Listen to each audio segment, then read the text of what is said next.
Welcome to Channel 8 News. Today we bring to you a striking new update on the Yemen civil conflict. As we are witnessing, there has been a bombing on Yemen's capital of Sana'a. A Saudi-led coalition were responsible for the strike on a weapons depot. It has been confirmed that 25 people were killed and over 300 injured. A very devastating event for the Yemen that has been suffering from their civil war. You might be asking yourself how such events have occurred. Today we'll be informing you on how this all began.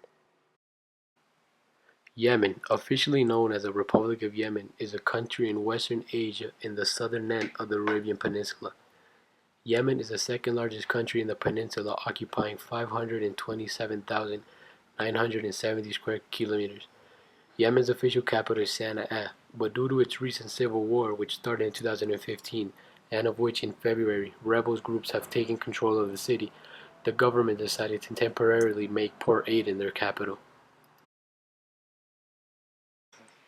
The civil war started in 2015 with the Houthis, a Shiite religious political movement, received money, weapons, and ammo from Iran, and the Houthis decided to overthrow Yemen's government, which is a Sunni, a religious branch of the Islam. The Houthis movement argued that the government was not treating them fairly, mistreating them, and that they were being discriminated, so they fight for equality and the right to be treated fairly. But some argue they fight to take over the territory of Yemen. So Saudi Arabia, with the help of the United States, bombed Houthi territory, helping to push away Houthi rebels or try and negotiate a peace pact so Hadi's government can obtain control back of Yemen.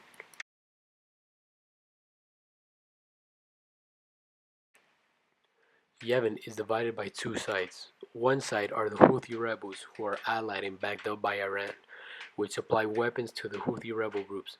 And on the other side of Yemen, there's the past government of Yemen, whose president at the time was Mansur al-Hadi, and they are allied by 10 different countries, whom include Qatar, Sudan, Egypt, and 7 other countries of the region.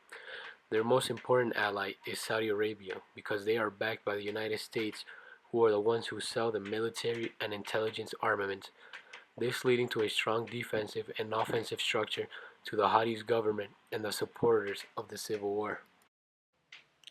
The continuous airstrikes from Saudi Arabia has devastated Houthi positions, ammunition depots, and bases, but has largely failed to pave the way for the recapture of Sana'a, former capital of Yemen. Saudi Arabia had the third largest defense and security budget in the world in the first year of the war, which started in 2015.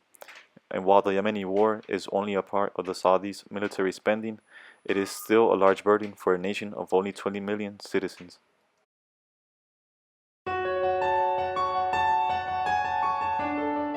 In Yemen, different aid organizations are realizing that there are major obstacles trying to help people in need of food, medicine, and other essential elements.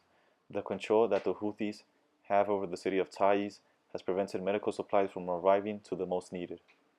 Fighting in the city of Aden has made it difficult for the World Food Program to deliver aid in this part of the country.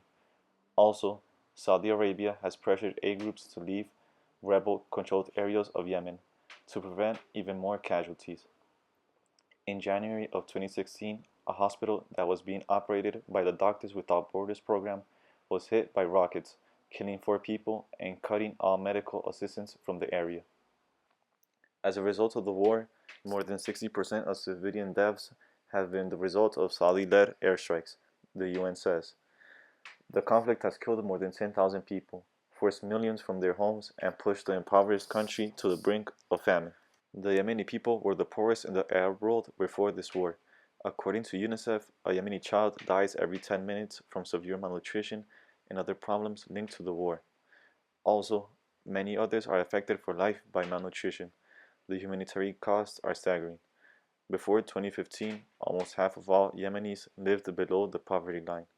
2/3 of the youth were unemployed, and social services were on the verge of collapse. 2 years of conflict have devastated Yemen, left 18 million people in need of some kind of humanitarian assistance, and created the largest food security emergency in the world. And 7 million people do not know where their next meal might come from. The World Food Programme's executive director, Ethrian Cousin, warned in March of 2017 that the aid workers faced a race against time to prevent a famine, also adding, "We have about 3 months of food stored inside the country." Yemen usually imports more than 90% of staple food, but a naval embargo imposed by the Saudi-led coalition fighting around the government-controlled port of Aden and airstrikes on the rebel-held port of Hudaira have severely reduced imports since 2015. A lack of fuel, coupled with insecurity and damage to markets and roads, have also prevented supplies from being distributed.